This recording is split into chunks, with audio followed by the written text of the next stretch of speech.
Wasaniha, lagi lho senggarai angelemu ini. Mari bahas wudu, bahas sholat, wes pencelati, wes ujuk-ujuk langsung. Bahasan biyen sing kabeh ana 5. Saiki sik nomor 2 balik nang kene. Iki senggarai angel. Wasaniha lan utawi nomor 2 surut. Ai sani suruti sholati tegese nomor 2 syarat salat. Nomor 2 daripada syaratnya sholat iku toharatu badanin, sucine badan. Nah, nomor 2 daripada syarat sholat badannya harus suci. Karena kalau sholat badannya najis nggak sah. Badan, ya toh? Ini namanya badan kan kaki, tangan, perut, kepala, leher, tangan semuanya harus suci dari najis. Gitu loh ya. Kalau kamu sholat ngegem taek, mungkin kamu berak, terus kamu itu seneng lihat berak kamu itu. Capi, gak kuning, gak soklat, gitu. Lalu kamu gegam. Nanti kalau apa jenenge mengalir, kentir, eman, engkul ada di kebun busro dipek. Tak gowoyai. Lalu kamu sembahyang bahwa sholat bawa telek, tai, maka nggak sah karena bawa najis, gitu ya. Wa minhu lan iku setengah saking badan. Badan iku apa ya sih? Dakhilul fami utawi jerone cangkem. Jerone cangkem iku termasuk apa? Anggota badan. Berarti makanya disunatkan berkumur biar kalaupun ada najis biar suci. Makanya termasuk di dalamnya mulut ini juga harus dibersihkan ketika mau sholat itu. Kemudian wal anfi lan Allah ya Rabb ya Karim jerune irung. Bolongane irung ya. Termasuk apa itu? Apa jenenge sakliyane umbel itu? Opel. Ana panganan sing penyene jenengane gak enak. Pertama andro semua itu. Tahu teman-teman kambing. Ada lagi kerupuk opel. Opel itu lah kotoran ireng.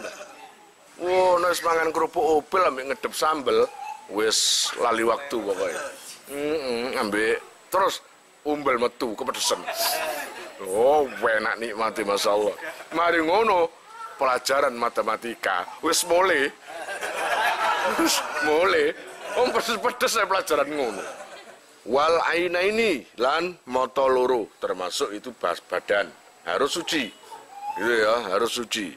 Wamal busin lan pakaian, klambimu iku kudu sing suci, sing digawe sembayang iku. Wong baju atau celana atau sarung terkena kencing nggak dicuci masih basah, lalu ketika kering dipakai sholat itu nggak boleh.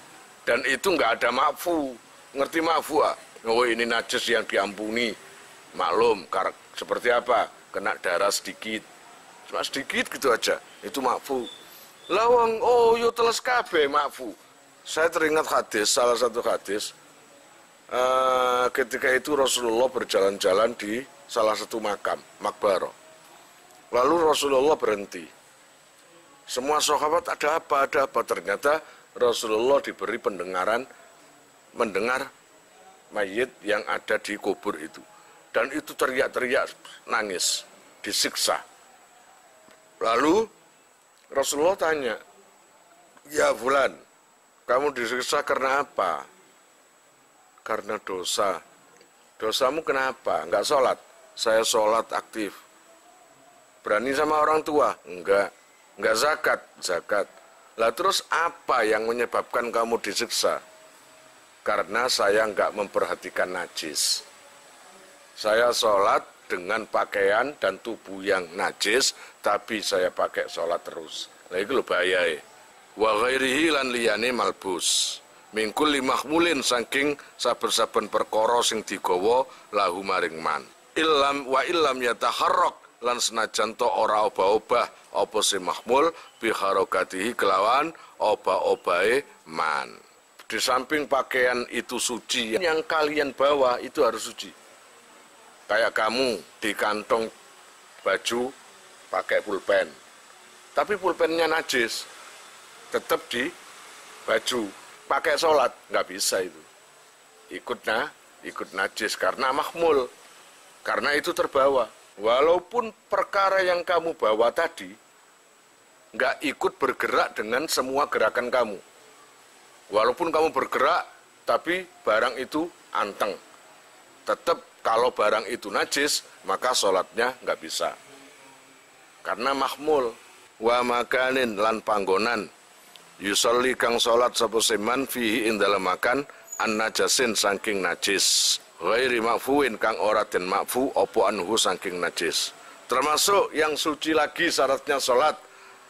Tempat sholat itu harus ikut suci. Kamu sholat di WC.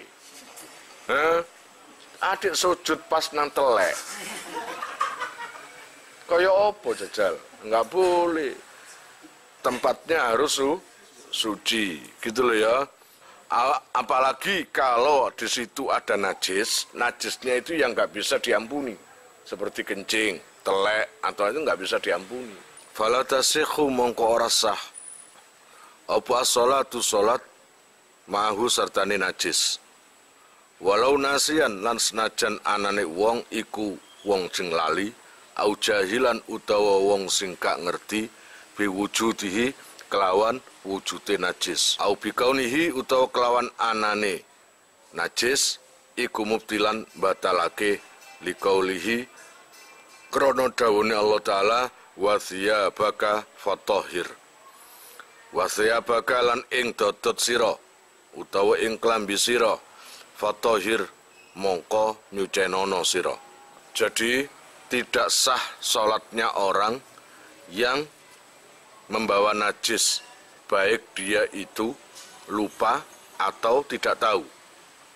Jadi artinya begini, kamu sholat duhur, kamu anggap nggak berpikiran kalau baju kamu itu najis, padahal itu najis. Kamu nganggap itu suci. Ketika dapat seminggu, kamu dapat kabar dari teman kamu atau kamu tahu sendiri bahwa baju yang kamu pakai 1 minggu yang lalu itu najis, otomatis sholatnya tidak sah. Padahal kamu sudah sholat, maka wajib mengulangi sholatnya itu. Paham ya? Atau karena nggak tahu, kayak seperti tadi, tahu atau nggak tahu, itu sama saja. Pokoknya sholatnya membawa najis. Apalagi najis itu sekelas najis yang bisa membatalkan sholat, gitu loh, kayak kencing, telek, atau dan lain-lainnya.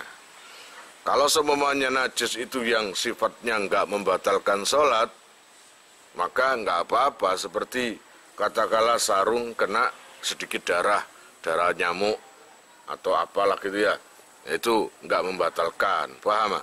Untuk masalah kesucian, menghindari najis atau kesucian pada waktu sholat, itu sudah disinggung di Al-Quran, wathiyabaka fatahhir, dan terhadap baju kalian, pakaian kalian, maka sucikan.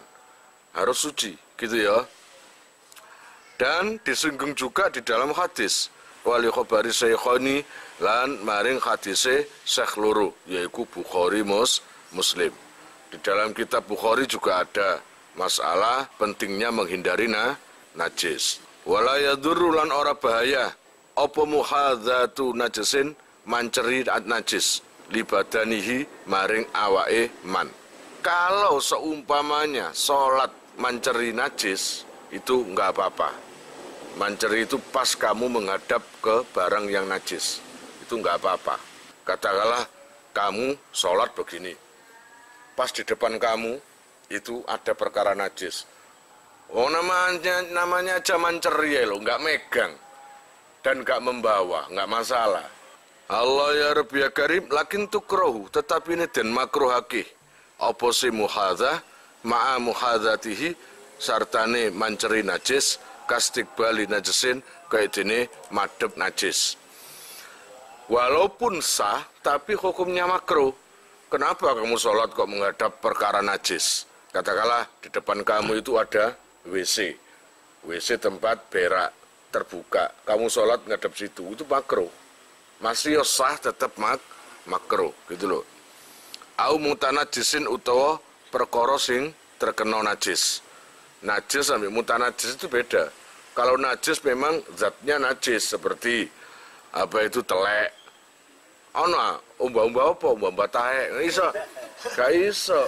Ya, tahe masih diumbah kaya apa ya kuning. Ya najis.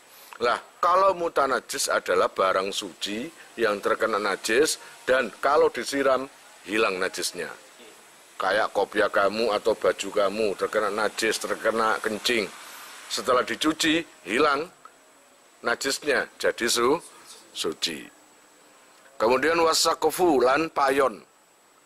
Makruh juga kamu itu sholat di atap yang najis.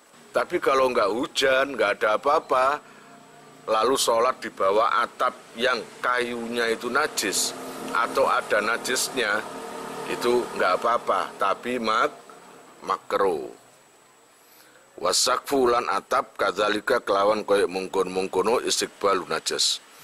Ing koruba lamun parek opose sakof minhu sangking man. Bihaitsu yu'addu kelawan sekirane den wilang sapa man muhadhian ing wong sing manceri lahu maring sakof urfan ing dalam umume. Apalagi kalau atap itu berdekatan dengan kepala. Jadi kan atap yang agak pendek ini sama kepala nek sakilan tok. Oh itu nggak apa-apa, makruh. Paham? Ini nggak apa-apa, makruh. Kurang bagus gitu aja. Wala yajibu lan ora wajib. Apa ijtinabun najasi ngedoi najis. Fi ghairi sholati ing dalam liyane salat wa mahalluhu lan utawi panggonane la yajibu ijtinabun najasi iku fi ghairi tadhammuhi ing dalam liyane gobret-gobret ngono ya kene njlabret ngono ya kene bihi kelawan najis fi badanin ing dalam awak au saubin utawa pakaian. Sebenarnya menjauh najis di luar sholat, ingat menjauhi najis di luar sholat itu nggak wajib. Yang wajib adalah ketika sholat. Namanya orang kalau disuruh menghindari najis, walaupun di luar sholat payah kon. Kerja dodolan utawa opo ae diharamno ngidek najis. Terus ya opo bin? Apalagi kerja yang apa itu hubungannya dengan oli, kerja yang hubungannya dengan perkara-perkara yang najis, itu kan jebret kabeh. Nah itu. Nah, yang wajib adalah menjauhi kalau memang jelebret nang awakmu. Katakanlah wajah kamu terkena tai. Jebret. Terus kamu ingat, oh jadi fatal muin gak wajib ngedoi. Iya bang gak wajib, ada ngono kon jarno. Iki kuning kabeh kena telek. Kuning kabeh. Lah korbane wong liya to. Iya apa enggak? Saben ana wong waras ta. Ngono ya apa kok? Ya gak iso. Kalau seumpama jembret kabeh lang cepet diberseni. Gitu ya. Biar enggak terkena orang lain. Fahuwa mongko utawi tadammuh iku haramun haram bila hajatin kelawan tanpa hajat. Kalau kamu itu berlumuran najis seperti telek atau tempat pekerjaan kamu apalah, ya, jebret kabet dan kamu diem saja itu haram. Karena ngenei wong liya engko. Ya, wis kaya taek kabeh terus digawe tenang. Ngono adek ngrewangi masak.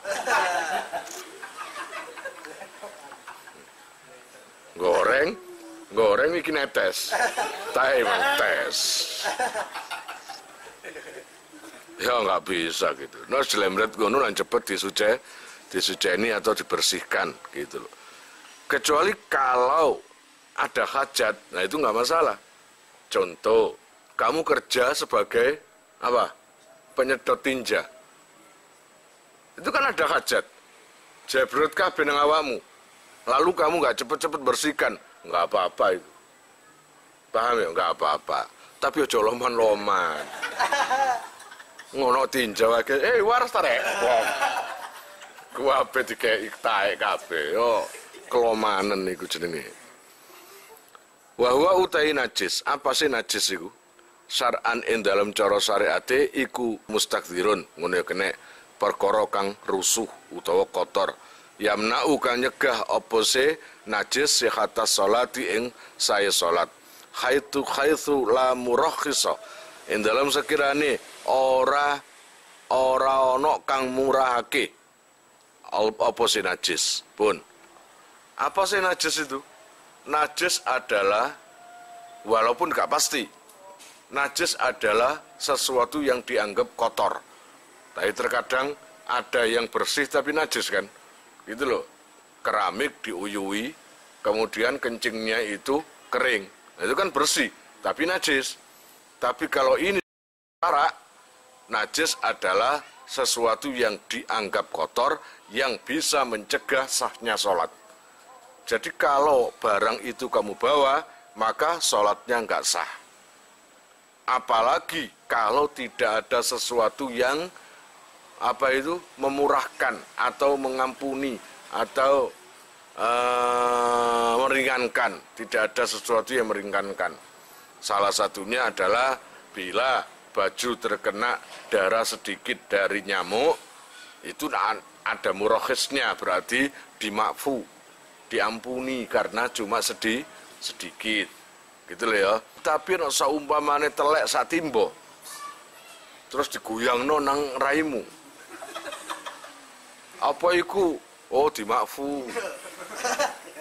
Ya berarti kon kempro menyen kan. Enggak ada makfu atau murakhis, itu enggak ada. Bahwa mongko utai najis iku karosin kaya jenenge tletong. Lho, tletong jenenge tletong ya. Kemudian wabolin lan uyuh. Tletong, uyuh iku termasuk najis yang tidak ada murokhisnya, tidak ada yang meringankan gitu.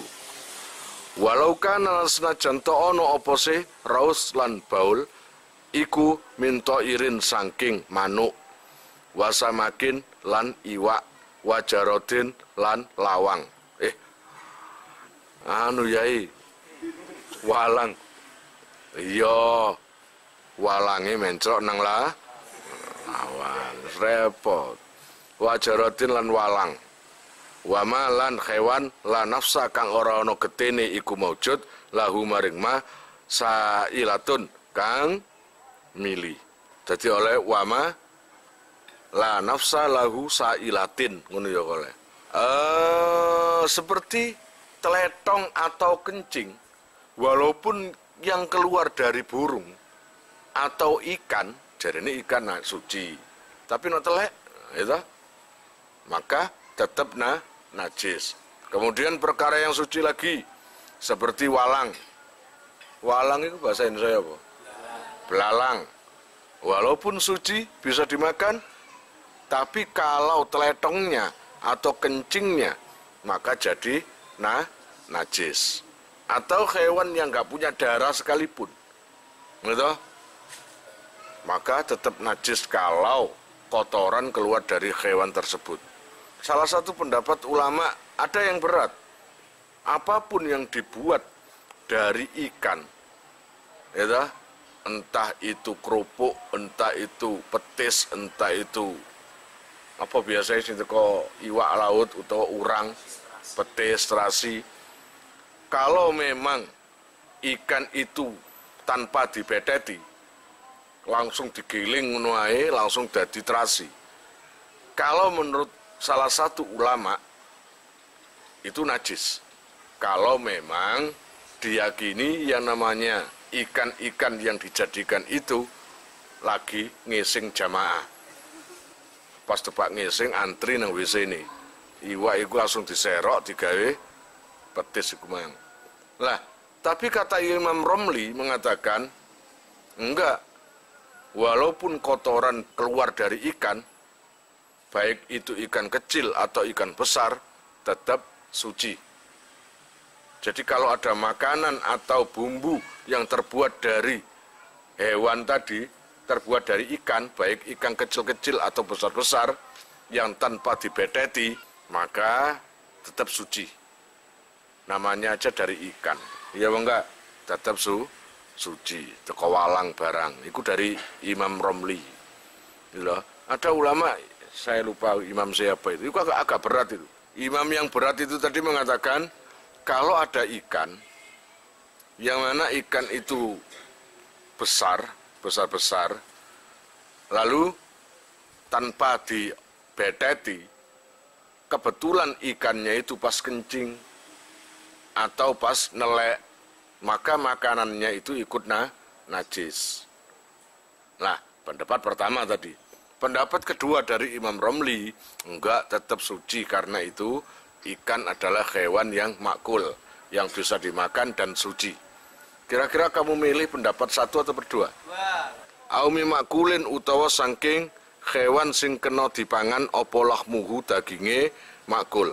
Alal asakhi ing atase utawa miturut ing atase pendapat kang luwih sahih. Wa qala lan ngendika sapa al istakhriyu Imam Istakhri wa Rawyani lan Imam Rawyani. Min aimatina kang saking pira-pira umat kita, imam kita kok umat kita. Kamalikin kaya dene Imam Malik wa Ahmad lan Syekh Ahmad. Annahuma ing sak temene iki raus lan baul, tletong lan uyu iku tahirani suci karone minal makuli saking hewan kang kena dipangan dagingnya. Kalau menurut Imam Malik dan Imam Ahmad, enak. Pokoknya teletong atau kencing yang keluar dari hewan yang bisa dimakan serta halal, maka suci. Walau rosat lan lamun neletong, au koat utawa mutah ngono ta. Apa bahimatun raja kaya, habban ing wiji. Fa ingkana mongko lamun ana apa se habun niku, ana iku solban atos. Bi haitsu law zuri'a. Kelawan sekirane lamun den tandur apa se habun, nabata mongko cukul. Nang ngono fa mutanajjisun mongko aran mutanajjis. Yo salu mongko den wasuh apa se habun wayuk kalu lan kena dipangan apa se habun. Wa illa lamun ora atos fa najisun mongko aran najis. Pun. Jika ada biji-bijian lalu dimakan oleh hewan, kemudian dikeluarkan lagi lewat ngisingi. Jadi hewan tadi atau BAB keluar apa yang dimakan tadi. Maka jika yang keluar itu atos, maka itu mutanajis. Artinya suci tapi kena najis. Jalan keluarnya adalah dicuci lalu dimakan, nggak apa-apa. Tapi jika yang keluar itu nggak atos, cair atau gembuk, dan agak berubah, maka itu najis. Ya seperti contoh yang umum kopi luwak itu. Walam yubayinu lan ora mertelaake sapa se ulama hukma ghairil habbi ing hukume liyane wiji. Dan ulama enggak menjelaskan biji-bijian yang dimakan oleh hewan dikeluarkan lagi itu enggak membahas selain biji kopi itu tadi atau biji-bijian. Kala ngendika sapa syekhuna syekh kita. Waladzi lan utai perkara yadharu kang pertelo apa alladzi. Iku annahu satemene ghairul habbi iku intaghayyara lamun berubah apa se ghairul hab an halihi saking pertingkai ghairul habbi qablal bal'i ing dalem sadurunge dilek diulu utawa dilek. Walau yasiran lan senajan tok iku kedhi.